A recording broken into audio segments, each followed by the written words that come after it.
Hey folks, welcome to this episode of Road Hard Restorations. My name's Steve. We're working on my 1974 Plymouth Duster. And on this episode, I'm going to show you how I got to this point with these front end parts, a little bit of sandblasting, a little bit of paint, and then reassembly.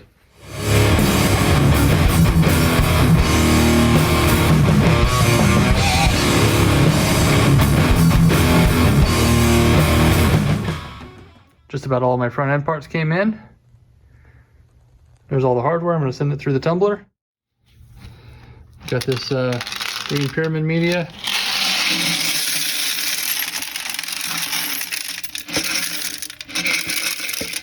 Dump a bunch of that in there. Hi, Lucy Lou.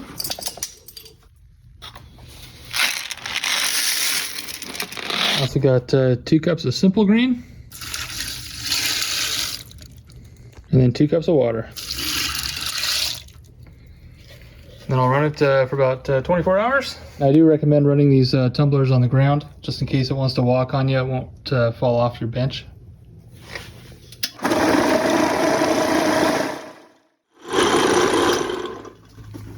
Alright, this thing's been running about a day and a half or so.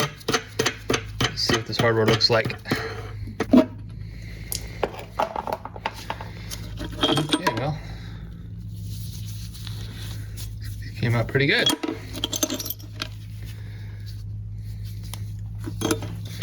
Even the rubber kind of got cleaned up pretty good. All right, let's get this stuff rinsed off and get it ready to go back on the car. So look how this hardware turned out. It's all cleaned up. Even the little clips are restored. You imagine trying to do that by hand on a wire wheel or something? Save money from having to buy new ones. Perfect. Look at this. Rubber looks like brand new again. Amazing. That's after about 24 hours or so. Actually about a day and a half in the tumbler with the green pyramid media and simple green. Just restore what you have.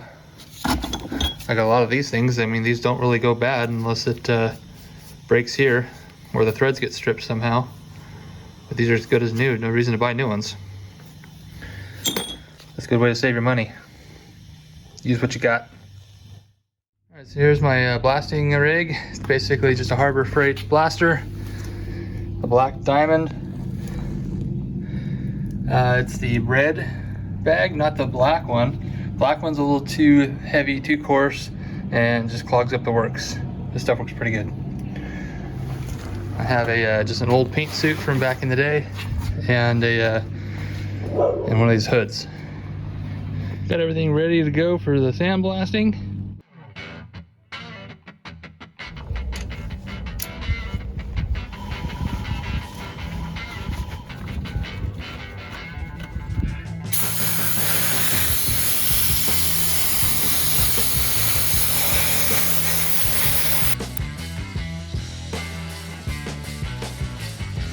The only way to really get in here and clean this properly is to have them dipped. The local dipping shop wanted like 25 bucks an arm to dip these. And I think just hitting them with a blaster, kind of giving them a once over will be good enough for this project. If I was sending them out for powder coating or anything, yeah, I'd probably go that route if it was a full-on resto, but this is just a daily driver. Fix it up and make it better than it was. And I think this will be a lot better than what it was. All right, let's go ahead and get some color on these suspension parts, get them back together. So I'm just giving these an aerosol overhaul, the rattle can here. Remember, this is a low buck project. I could spray these with a nice automotive urethane, but that's expensive. And if you're just doing this at home, you don't necessarily have a full paint setup. It's kind of tough to do that then. So this is what most guys do, is just rattle can. This is just the auto parts store cheap rattle can paint and primer in one. It's kind of crappy, but it'll do the job. I do not like these new tips they put on there. supposed to be easy push, spray any direction, but it says spray anyway. So that's what I'm doing. These suck, but I'm spraying them anyway.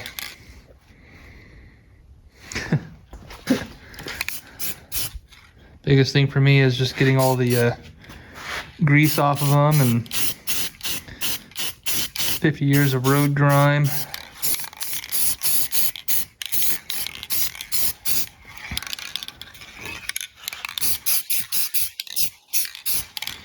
So a little tip, if your finger gets tired, you can just switch to another finger. Now that I got all my parts painted, gotta wait for them to dry, then reassemble them.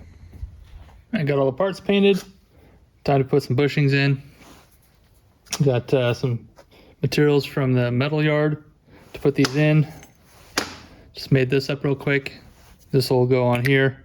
So basically, this ring here will push on the outer lip here, and this will allow me to press on the bushing, because if you just press on here, it's going to smush the rubber, and you want to press the whole thing as one solid unit. And then got this other piece of pipe that easily fits over it, so that'll go on the other side of the arm. So as you push driving it into the arm, go like that. Another example, bushing, that'll press on top. This will receive it like that, and then squish it down. Now you can, I've seen people do it with a hammer, drive it in. Seen people use it with vise, but since I have the good old Harbor Freight press, I'm just going to use that. So let's go move over there and get that set up. Okay, so the setup should be pretty straightforward. Put my piece in there, set my arm on top of it, make sure everything's centered. Got the bushing, and then the plate. Okay, so just like when you're driving them out, you want everything in a straight line.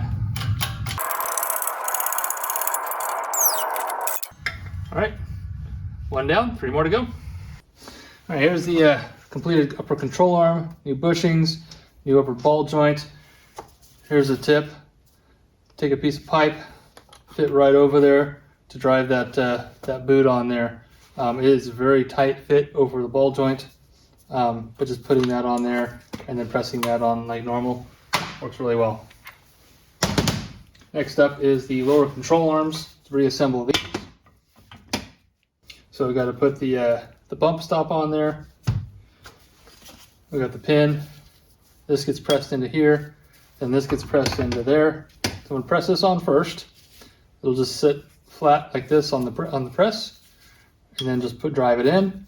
Then once that's in there, have this nice piece of long pipe that'll go over there, and that'll press the bushing all the way in. Pushing on this outer lip and not pushing the rubber through. So that's what you want. You want to be able to drive that in. If you drive this in first, then there's nothing you can do really on the back side, because that hole is really small. You can't really, it'd be really tough anyway to try to get something on that back side to drive the pin in without stretching that rubber.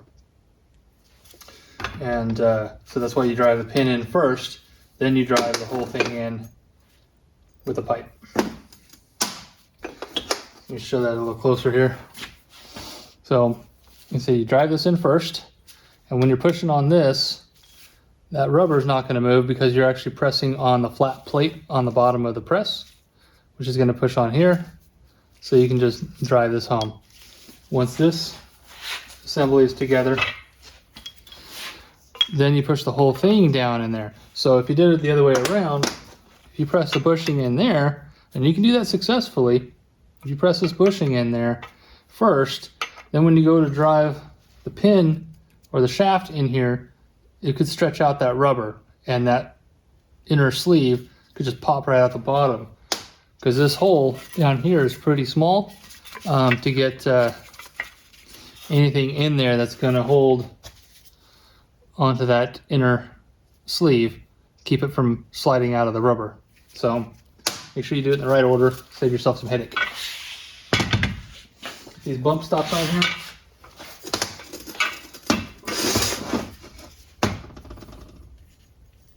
I'm actually using one one of the original ones out of the car, and it was actually in pretty good shape. So this is the Moog one. It actually doesn't have that shoulder on there like the OE. This has that square shoulder on there. This one doesn't have it, so I just gotta hang on to this and hope it doesn't tear the rubber as I'm tightening it down.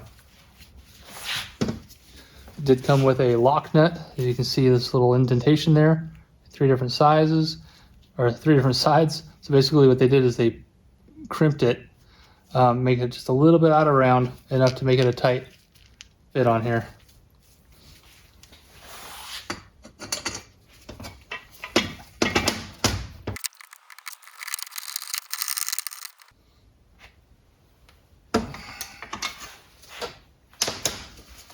All right, just like so. Now some guys will shave this down a little bit if they're lowering their car, so it's not actually riding on the bump stop. But I'm going with the stock height, stock build, so I'm just gonna leave it.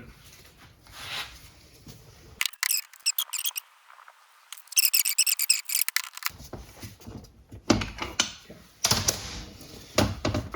All right, that part's done. Let's take you over to the press and drive these in. All right, here we are back at the press. Got the bushing, the pin. Make sure you don't put it in upside down. Goes like that. Line it up. As usual, you want to make sure that everything is in the same straight line. You don't want to start it going crooked. You want to make sure everything's straight right off the get-go. If it wants to go crooked, so I'm going to move this base a little bit. Not the base, but move the bushing back a little bit, because it's, there you go. Make sure it's nice and straight. You can look at it from a couple different angles and see if it's too far in or out, or too far this way or that way. Once you know you got it straight. All right, that's that. That's how it goes. All right, so I got the pipe. I'm just going to reuse this for something to put on top to press down on. This is actually kind of where I got that piece from, so I know it's going to fit. So we set up the arm on here, like so. I may have to drop the shelf a little bit. Ooh, that's close. You know, maybe able to use this like that. Nope, hold on. Nope, that ain't gonna work. All right, I'm gonna have to lower this down. Now, this pipe's a lot longer than it needs to be. I could go and cut it down. I'm gonna lower this one more.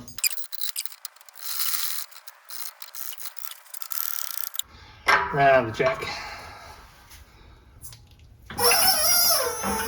Okay, as you can see, I got that one started. I'm gonna have to raise this up to finish it, but before I do, might as well get to the other one to this point so I'm not going up, down, over and over again. And ran out of jack again. Okay, now that I got both arms started, I should be able to raise my platform here.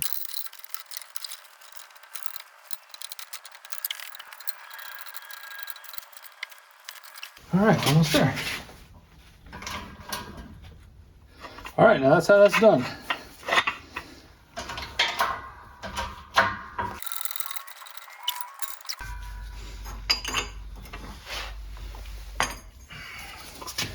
And there's the other one. All right, these are ready to go back on the car. Before I put the suspension back on the car, I want to get this 318 out of here so I can clean up the K-member before I put it all back together again. All right, I got all my paints parted.